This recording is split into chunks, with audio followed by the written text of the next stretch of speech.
A graça e a paz, meus queridos irmãos. Bom estarmos juntos para meditarmos na palavra do Senhor. Eu gostaria de ler um texto com você que se encontra no livro de Lamentações, capítulo 3, a partir do verso 21 ao verso 25, que nos fala assim: Quero trazer à memória o que me pode dar esperança. As misericórdias do Senhor são a causa de não sermos consumidos, porque as suas misericórdias não têm fim, renovam-se cada manhã. Grande é a tua fidelidade.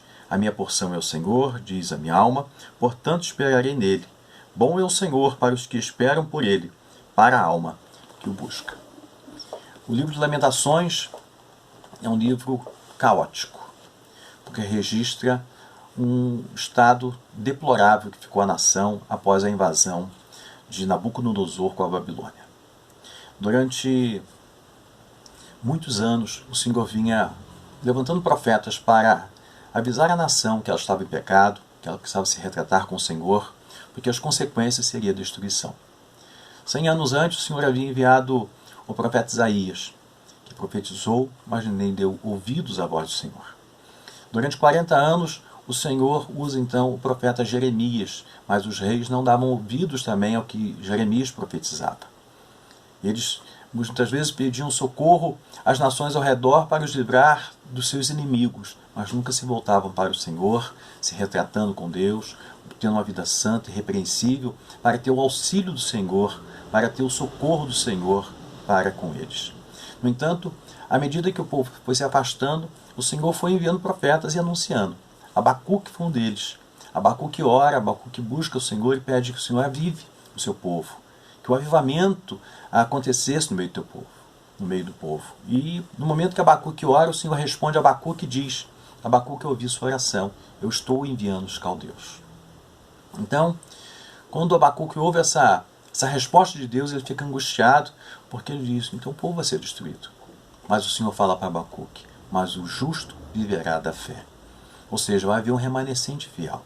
O que eu estou enviando não é um castigo, eu estou enviando a solução. Eu não estou castigando o povo com ira, eu estou castigando o povo com amor, no sentido de que eu estou corrigindo. Há uma correção minha. A vara que eu estou utilizando é para corrigir. A nação da Babilônia, os caldeus estão sendo enviados como algo pedagógico, e não para arruinar, para destruir, para desfazer aquilo que eu fiz, aquilo que eu um dia eu fiz com Abraão, que foi uma aliança. Então o Senhor, por amor a Judá, por amor ao seu povo, envia os caldeus para corrigi-los. Mas aqui, diante disso tudo, nós encontramos agora Jeremias desfrutando, vivenciando a angústia, a dor, o caos que a nação tanto plantou e agora estava colhendo. Por isso que, inclusive, o nome desse livro que nós lemos é Lamentações. Mas na Septuaginta, que é este livro traduzido para o grego, tem o nome de Cânticos Fúnebres. Porque foi exatamente isso que aconteceu. Um grande funeral, grande morte, grande tristeza, grande angústia. No ano 600, mais ou menos, no ano 605, a nação foi invadida. Então os jovens foram levados, inclusive dentro desse primeiro leva, nós tivemos Daniel. No ano 600, mais parte do povo é levado. E no ano 585, por fim, a nação, ou parte, o restante da nação é levada, poucas pessoas ficaram. Os que ficaram em total miséria. E nesse período, então, o templo é destruído, os muros são destruídos, todos os utensílios sagrados que o Senhor havia mandado Moisés fazer foram levados e colocados também no templo dos deuses babilônicos. Enfim, houve um caos. Mas tudo isso nós aprendemos algumas lições importantes através desse livro e desse texto que lemos. A primeira coisa que nós temos que aprender, que nós temos que nos conscientizar, é que o pecado é algo abominável aos olhos de Deus. O Senhor não tem prazer no pecado. O Senhor não tem prazer com a pessoa andando na contramão daquilo que Ele estabeleceu. Principalmente a sua igreja, principalmente o seu povo. Aqui não era um povo qualquer que estava sendo castigado, que era a nação de Israel que tinha uma aliança com o Senhor. A nação havia se afastado de Deus, e Deus então envia profetas para corrigi-los. No entanto, eles não deram ouvidos à voz do Senhor. E a consequência do pecado foi se tornando cada vez pior. Tanto que no livro de Isaías diz que toda aquela consagração, todo aquele culto, tudo aquilo que eles faziam tinha um mau cheiro nas narinas do Senhor. O Senhor não aceitava aquela reunião solene com uma vida totalmente longe dele. Então o Senhor não aceita uma vida de uma pessoa que diz ser cristão, diz ser crente em Jesus, mas que anda totalmente contrário à vontade do Senhor. Porque o pecado é algo abominável. Por isso que a Bíblia fala que o salário do pecado é a morte. A Bíblia sempre deixou isso bem claro. A Bíblia nunca escondeu. O Senhor nunca escondeu das consequências do pecado. Aquilo que o homem planta, ele colhe. E quando você planta um caroço de milho, quando você colhe, ainda que você colha uma espiga dá muito mais de um caroço. Então nós temos que entender que as consequências são reais. E a consequência do pecado é a morte. E foi isso que aconteceu. A segunda lição que nós aprendemos aqui, que o pecado ele traz consequências trágicas para a vida da pessoa. Aqui quando nós lemos o livro de Lamentações, eu aconselho você a ler, nos dá alguns relatos de situações ruins que foram acontecendo na nação. O profeta Jeremias ele vai narrando situações que foram acontecendo. A primeira delas, o povo foi levado cativo como escravo. O povo virou escravo, um povo que era livre, um povo que tinha a sua independência, agora estava escravizado por uma nação ímpia, por uma nação totalmente idólatra. A segunda coisa que o texto nos mostra aqui, que o povo foi então agora levado cativo para a Babilônia. Já não tinha mais a sua terra, já não tinha mais o seu templo, já não tinha mais a sua língua paterna, tinha que aprender um outro idioma numa nação estrangeira. Viajaram cerca de 1.100 quilômetros a pé. Muitos padeceram, muitos morreram durante a viagem. Tudo isso como consequência do pecado. Se o pecado é algo abominável, as consequências também serão abomináveis. A terceira coisa que nós observamos aqui que Jeremias vai narrando no seu livro de Lamentações é que os sacerdotes eles foram humilhados. Muitas pessoas foram enforcadas. Muitas mulheres foram violentadas. Quando a nação foi invadida, aconteceu tudo isso.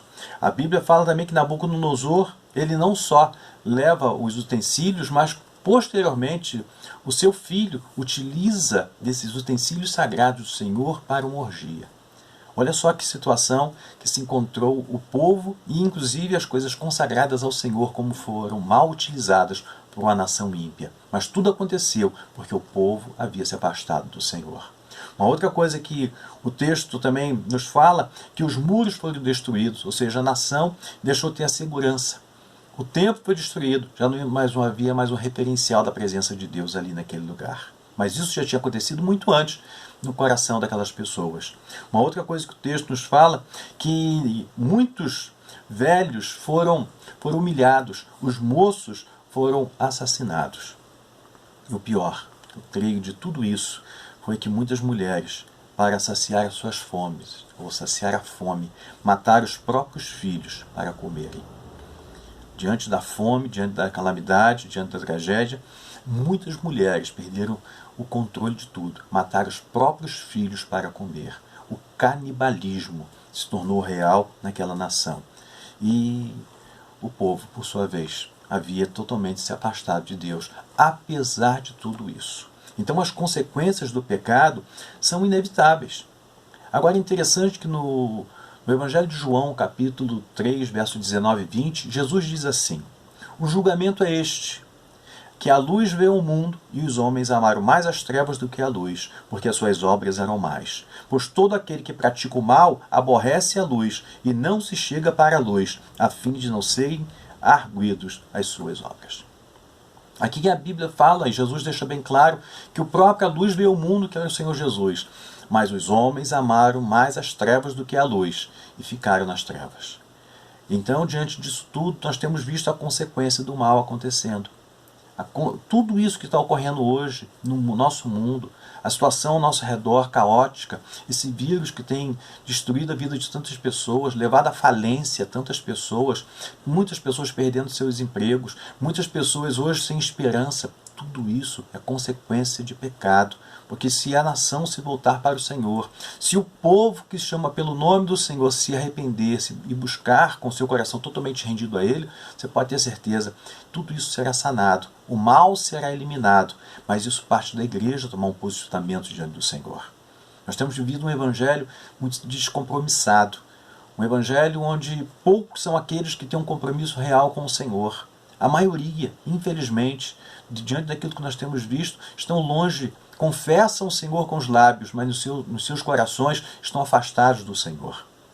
Então, a consequência, nós temos vivenciado isso hoje. Mas se o povo que se chama pelo meu nome se humilhar e orar e buscar a minha face, diz o Senhor, então eu me voltarei, eu me arrependerei do mal e eu vou sanar o mal e vou abençoar o povo. A palavra de Deus nos garante isto. Mas no momento que há arrependimento, no momento que há uma reconciliação com o Senhor. Uma terceira lição que nós aprendemos aqui é que o profeta Jeremias, diante desse caos, mesmo diante de tudo isso, ele não quer ser consumido pela tragédia. Olha só o que diz o verso 21. Eu quero trazer à memória o que me pode dar esperança. Jeremias ele disse um não diante da calamidade. Jeremias disse, eu não quero ser consumido pelo mal, eu não quero ser tragado por esse caos que está ao meu redor, eu quero ter meu coração na presença do Senhor, eu quero ter um coração consagrado ao Senhor, não quero deixar que esse mal me consuma. Olhar, irmãos, para a vida com esperança, mesmo quando ela vem revestida de uma grande tragédia, grande dor. É isso que Jeremias está dizendo. Eu não quero ser contaminado. Eu quero me voltar para o Senhor. Eu quero ter um coração totalmente rendido ao Senhor. Eu quero trazer à memória o que me pode dar esperança.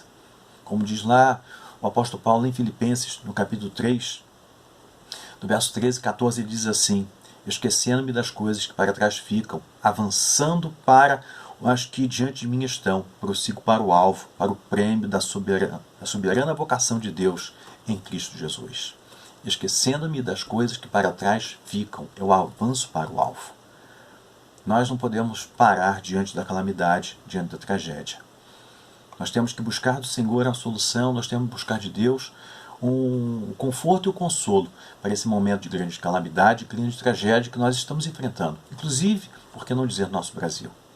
Se houve uma guerra da Babilônia invadindo Judá e destruindo todas as coisas por causa do pecado, quero dizer que hoje nós estamos vivenciando uma grande guerra também. O governo federal está em guerra, o governo estadual está em guerra, o governo municipal está em guerra. Nós estamos vivenciando uma guerra onde as pessoas não sabem o que fazer. E diante disso tudo, essa guerra que estamos vivenciando por causa desse vírus que hoje tomou o mundo como um todo, nós temos visto pessoas sendo sucumbidas a cada dia. Firmas estão sendo fechadas, pessoas estão perdendo o emprego, gente já está passando por necessidades. Pessoas não sabem mais o que fazer. Nos foi tirado o direito de ir e vir, porque nem cultuar nós podemos. Nós estamos passando um momento trágico a nível mundial, mas a igreja ainda não se voltou para o Senhor de forma completa. Por isso que o Senhor ainda não sanou esse mal. Então nós, como igreja, nós temos que buscar o Senhor.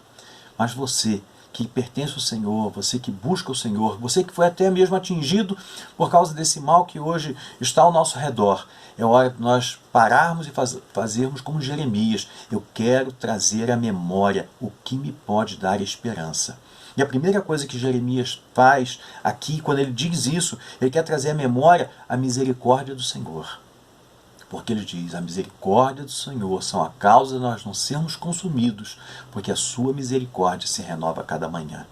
Então hoje pela manhã a misericórdia do Senhor se renovou sobre nós. Amanhã a misericórdia do Senhor há de se renovar sobre nós. Depois de amanhã a misericórdia do Senhor há de se renovar mais uma vez sobre nós. Nós temos que entender que nós estamos aqui pela misericórdia, pela graça, infinita graça que o Senhor tem sobre nós, que derrama sobre nós todos os dias. Se eu estou aqui, se você está me ouvindo, é porque a graça do Senhor tem te sustentado até aqui. Então nós temos que parar de olhar para o caos e viver se lamentando e ficar desesperados. Nós temos que olhar com esperança, entender que a misericórdia misericórdia do Senhor é a causa de nós não sermos consumidos. Então o Senhor há de manifestar a sua misericórdia sobre nós. A graça do Senhor há de se manifestar sobre nós. Por isso que Abacuque, capítulo 1, no verso 12, ele diz assim: não és tu desde a eternidade, ó Senhor meu Deus, ó meu santo, não morreremos. Ele afirma, não morreremos. Ó Senhor, para executar juízo, puseste aquele povo. Tu, ó rocha, o fundaste para servir de disciplina. Então, tudo isso que está acontecendo é a disciplina do Senhor. Não é um castigo por maldade, é castigo disciplinar, é para corrigir, é para nos trazer para perto dele, é para trazer um povo com o coração mais cativo para o Senhor, voltado para o Senhor. Então, nós temos que trazer à memória que a misericórdia do Senhor são a causa de nós não sermos consumidos. Por isso que lá em Provérbios, no capítulo 3, 11 e 12, o Senhor nos fala assim: filho meu, não rejeites a disciplina do Senhor, nem te afastes da sua repreensão, porque o Senhor repreende a quem ama, assim como um pai ao filho a quem quer bem.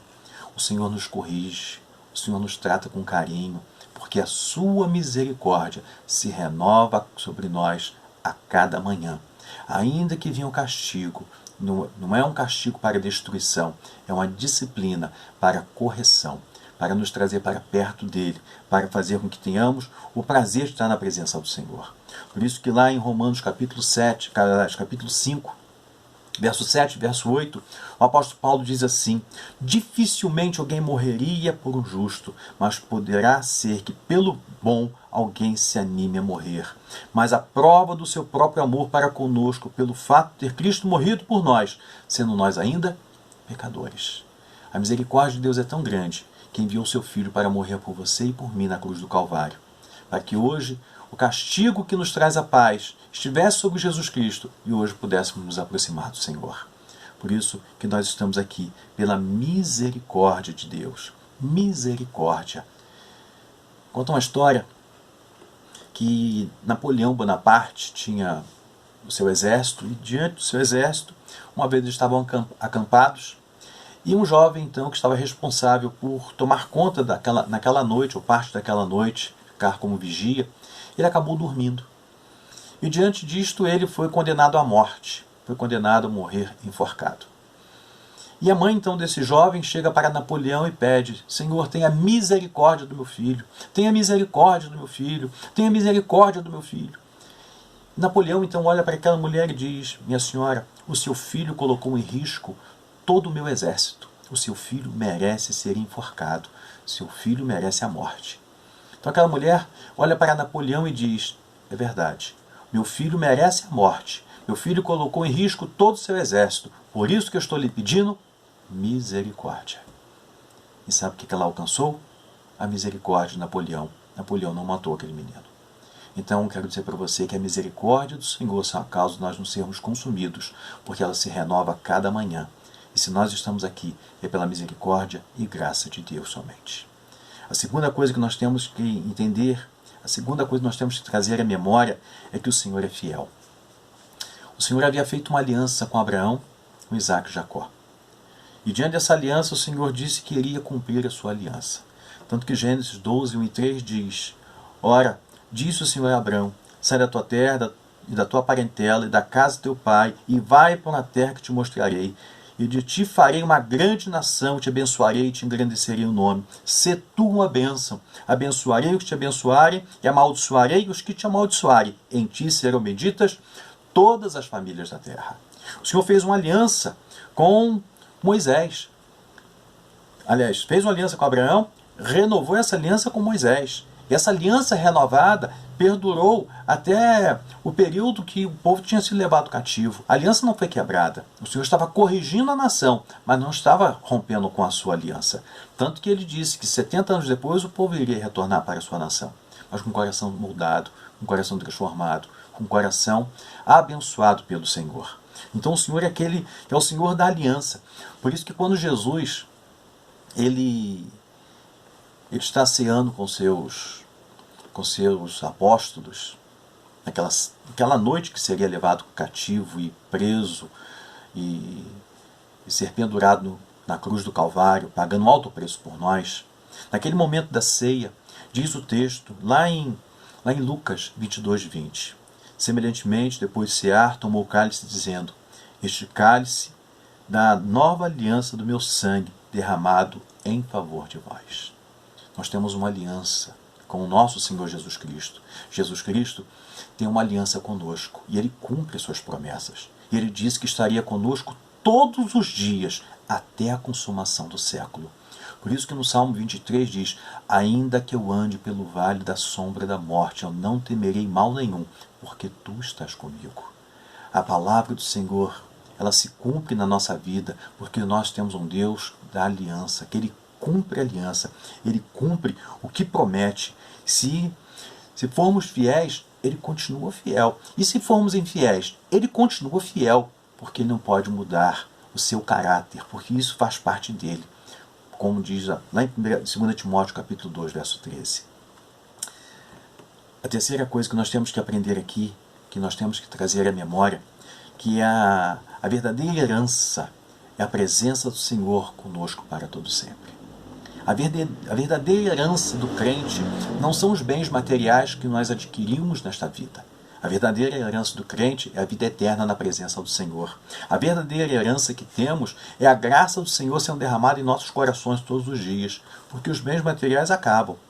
O seu emprego talvez você tenha perdido. A firma que você tem talvez tenha sido fechada. A família que você tem, não sei, talvez você tenha perdido alguém da sua família. Quem sabe a sua saúde foi embora. Por isso que a nossa esperança tem que estar no Senhor. A nossa herança é o Senhor. Como disse Lutero no seu hino, famoso hino Castelo Forte, no trecho do seu hino ele diz assim: se temos de perder os filhos, os bens, mulher, embora a vida vá, por nós Jesus está e dar-nos-á o seu reino. Essa é a nossa esperança, essa é a nossa segurança. Saber que a verdadeira herança que temos não são os bens materiais, mas é a presença do Senhor conosco todos os dias e a promessa que estaremos reinando com Ele para todo sempre. A quarta lição que nós aprendemos aqui, a quarta coisa que nós temos que trazer à memória é saber que o Senhor é bom para com aqueles que nele esperam. Em quem você tem depositado a sua confiança? Quem que você tem esperado?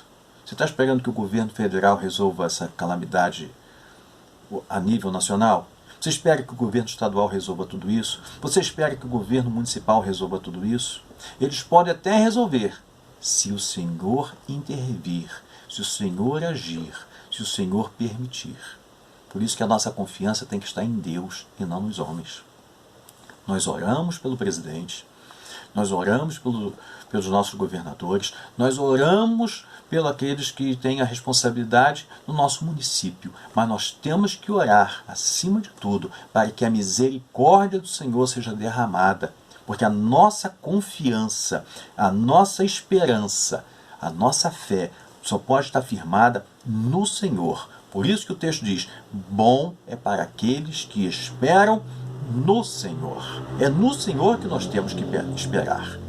Por isso que é um texto muito interessante lá em João capítulo 6, verso 17, que diz assim: os discípulos estão no meio do mar, mas aí João ele narra dessa forma, e é muito interessante. Ele diz assim: e tomando um barco, passaram para o outro lado, rumo a Cafarnaum. Já se fazia escuro, e Jesus ainda não viera ter com eles.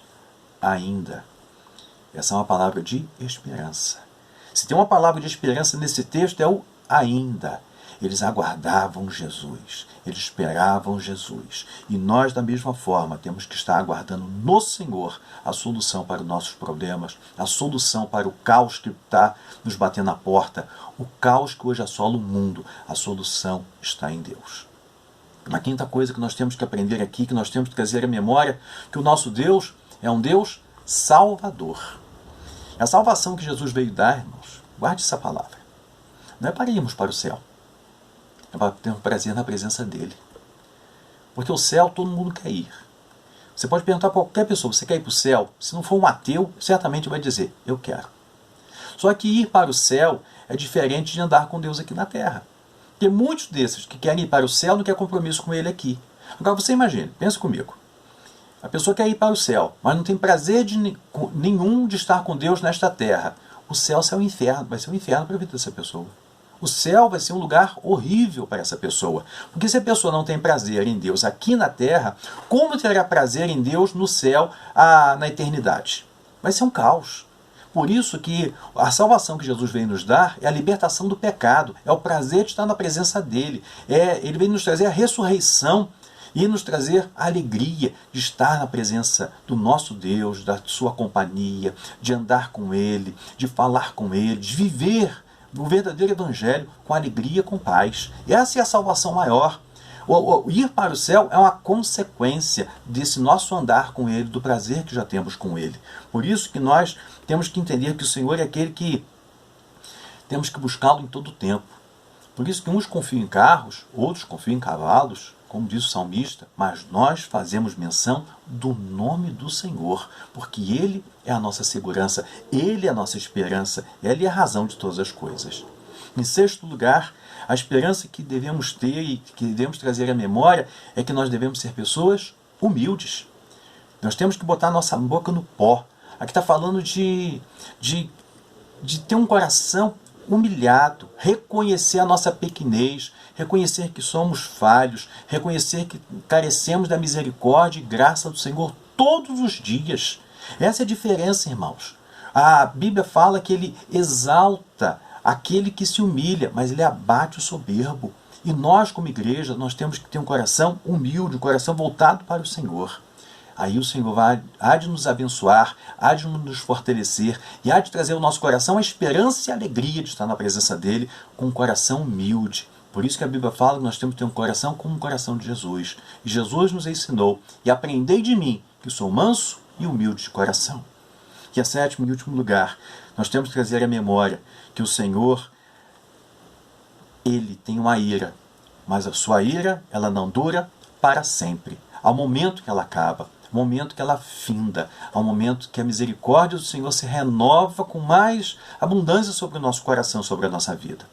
Aqui em Jeremias capítulo 29, do 10 a 14, o Senhor diz assim: assim diz o Senhor, logo que se cumprirem para a Babilônia 70 anos, atentarei para vós outros e cumprirei para convosco a minha boa palavra, tornando a trazer-vos para este lugar. Eu é que sei que pensamentos têm a vosso respeito, diz o Senhor, pensamentos de paz e não de mal, para vos dar o fim que desejais.